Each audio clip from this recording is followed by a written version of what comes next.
Ladies and gentlemen, Andrews North Creative Community Solutions. We are out here at the Village at Legacy. Some groundbreaking work is taking place. This is one of the groundbreakers that's making it happen. Could you let us know your name, please? Sure, I'm Larry Padilla. I'm the CEO and Executive Director of Decatur Housing and its subsidiary and affiliate, Preserving Affordable Housing, Inc.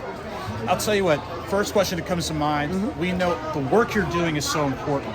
What makes today so critical based on the work that you and your entity try to do? I think that, that focus that it's been decades in the making. And that's in a way kind of inexcusable. Today it's about breaking barriers and about opening the doors. As Dorsey mentioned up there, which is a longtime resident of the site, he said, let's open the doors, right? I'm about it. It's closed. I'm going to bash through them because there's no time to wait. The more we wait, the greater this crisis becomes. And we just can't afford to look at the challenges before us, but work on ways of going around them and through them and getting it done. And I'll tell you what's also impressive about just the mindset that you just shared. The access of this location. You've got MARTA literally right across the street. Correct. Walk through, I guess, some of the strategic elements about putting something along these lines right here and helping address the needs of the community. Well, one of the requirements of the low-income housing tax credit, which right now is being battled, right, is that you have to have you gain certain points by proximities to transportation, to schools, to areas of foods. They can't be in food deserts. You can't just reinvent the wheel. It's got to be in locations that create accessibility, that are accessible to the residents and the families there. So that's part of all the strategic planning that goes behind it. That's part of the many years of the planning.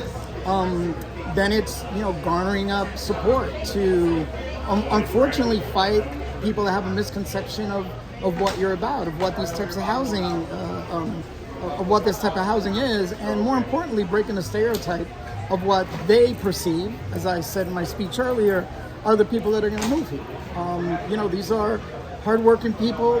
They deserve to live here. We deserve to live here. It's not for the few. It's a right for all of us. Okay.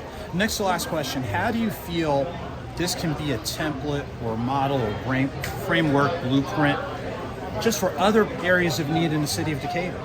Well, I think it gets done with public-private partnerships. How proactive are we to seek those private partnerships that make our not-for-profits, our other developers that are developing affordable housing? How do we collaboratively work together? We're not competing. If one developer develops 100 units here, I'm able to do another 200. 3 others are collaborating, and we get to the 1,000 very quickly, right? And it's not about volume; it's about quality. I understand that, but in an area where there's an acute need, and it continues to spread, that's the issue, right? Are we going to be sitting down and looking at it happen and complain about it, or are we going to be proactive and be very creative? I think that one of the things I brought to the organization is our ability to think out of the box. The out of the box is the norm. On how we need to operate. We need to be very creative. We need to be very proactive. I want to share one thing very quickly. A couple of weeks ago, I was at Capitol Hill at the Low Income Housing Tax Credit Symposium, where we met with many of our representatives. There wasn't one housing authority, and that is shameful. That's something that needs to be turned around because we can't be sitting down waiting for things to happen to us. We have to be proactive in making sure that we're doing it for ourselves. Okay. And then to close out, what are the best ways for people to learn more and constructively engage to have these types of conversations and have these types of positive things taking place? Know your facts. Don't be steered by the news. Sometimes it's biased on both sides. We need to be very clear. Know your facts. It's out there. It's very important. What do these projects bring? This is a $49.3 million investment, and it's not just $49 million.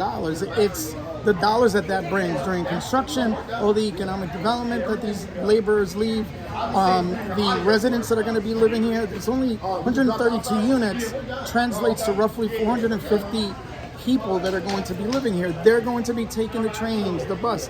They're going to be shopping nearby. They're going to be calling Ubers. They're going to be calling DoorDash for food. I'm not plugging anybody in particular, unfortunately, but it's what we do on a daily basis, right? And we sustain, everybody here sustains economic development.